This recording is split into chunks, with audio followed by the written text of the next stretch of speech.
Bom, a gente vai iniciar uma nova ferramenta, né, para a gente poder dar prosseguimento ao nosso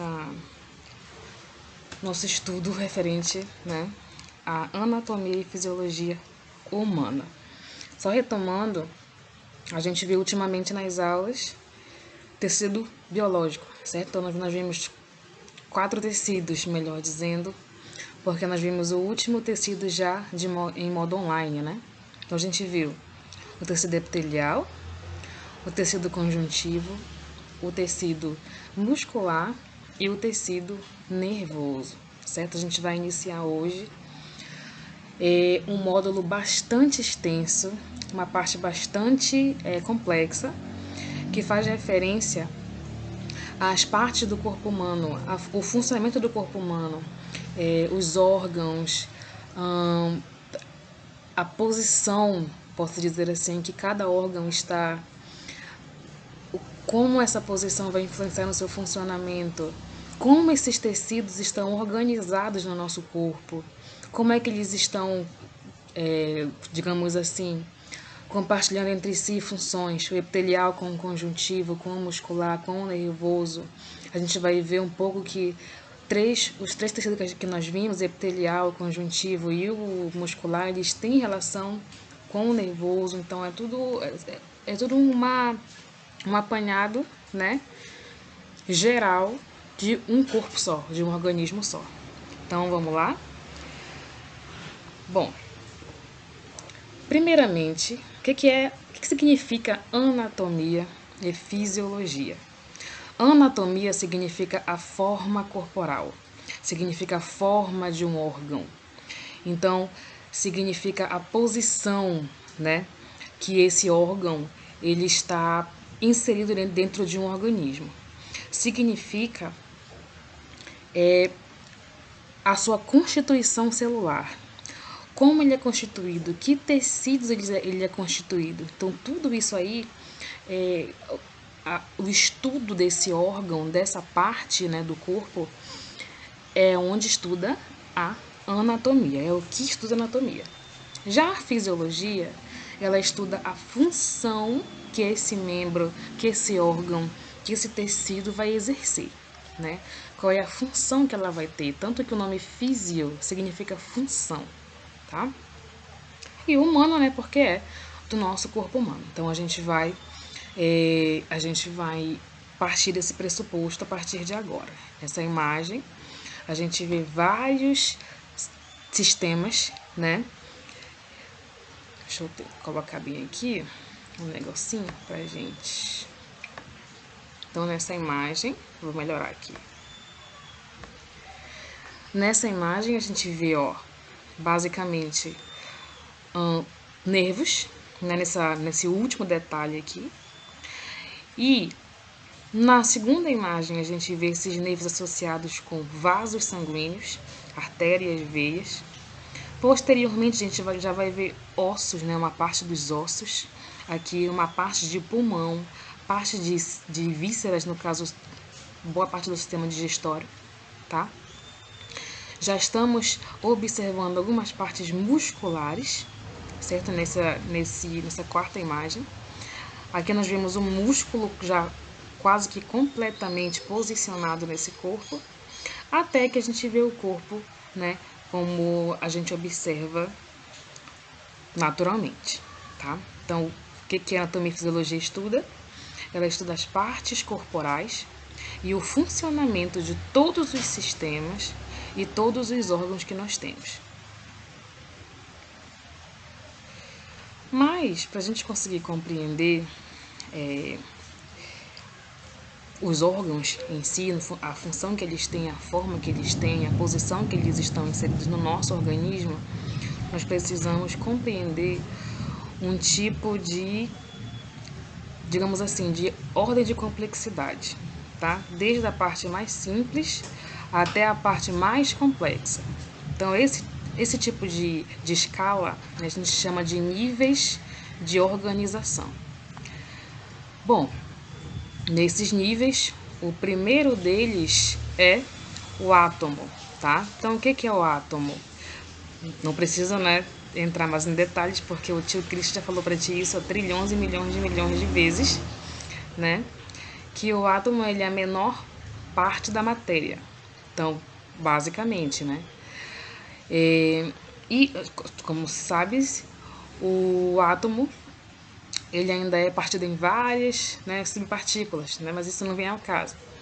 Mas para o nosso nível aqui, ele é a menor parte da matéria, né? Do que constitui a matéria.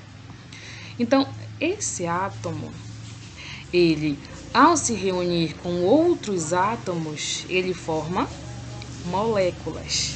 Então, no nosso corpo, por exemplo, a gente tem moléculas de carboidrato, de proteína, de lipídio, moléculas de água, moléculas de alguns sais minerais, né? Também são moleculares, alguns são iônicos, mas alguns são moleculares.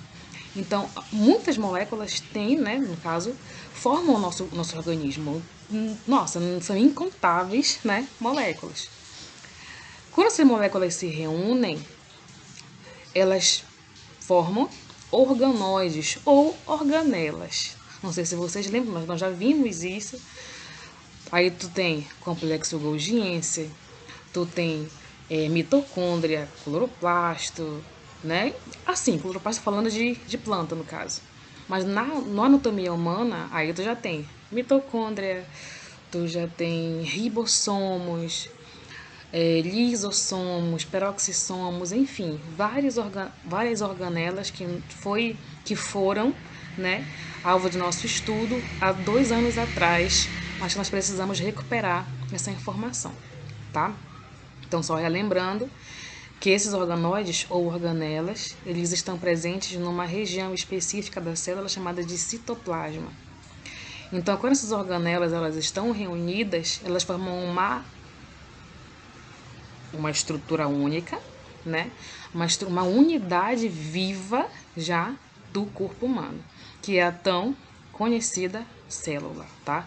Que foi o nosso alvo do primeiro ano quase todo. Então, quando você tem esses organoides, essas organelas, você une em uma unidade, né? Que já vai fazer parte de uma estrutura viva, que no caso é a célula. Então, não sei se você lembra, mas nós discutimos anteriormente que a célula ela é a menor unidade da matéria viva. Enquanto o átomo é a menor unidade, né, falando em geral, assim, da matéria, seja ela viva ou não, a célula é a menor unidade da matéria viva, tá? Do ser vivo. Tanto que um organismo só vai ser considerado um ser vivo se ele for constituído por células, certo? Ok, essas células não são todas iguais, então elas têm diversas peculiaridades, tá? Uma célula nervosa não é igual a uma célula muscular, que não é igual a uma célula óssea, que não é igual a uma célula epitelial. Todas têm formas diferentes. E por que elas têm formas diferentes? Porque elas têm funções também diferentes. Então, a forma dessas células vai respeitar a função que elas irão exercer, tá bem? Então, quando eu tenho células semelhantes, que exercem funções também semelhantes, elas se organizam em tecidos, que foi a parte que nós acabamos de ver logo antes, né, de entrarmos nessa fase meio complicada do nosso ano. Então, os tecidos, né, como nós já vimos, são geralmente 4. Então, esses 4 tecidos são, relembrando, epitelial, no caso de revestimento ou glandular, né? O conjuntivo, certo? O muscular e o nervoso, tá bem? Então, quando esses tecidos, né, quando se organizam, eles formam órgãos. Então, já é o nosso outro nível de organização. Então, por exemplo, tecidos epiteliais vão formar uma parte da nossa pele, tá? O tecido conjuntivo, no caso, os ossos, né? As cartilagens, o sangue, então o tecido adiposo, né? A gordura que nós temos por baixo da pele. Então, tudo isso são São tecidos que, ao se organizar, formam uma estrutura mais complexa que é um órgão. Então, em um exemplo bem específico, um grupo de tecidos musculares, estriados cardíacos, se organizam e formam o coração.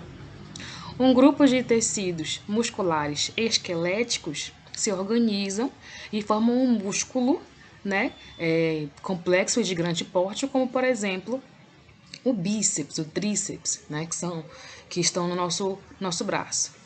Tá? Então, isso aí são órgãos, né, no caso.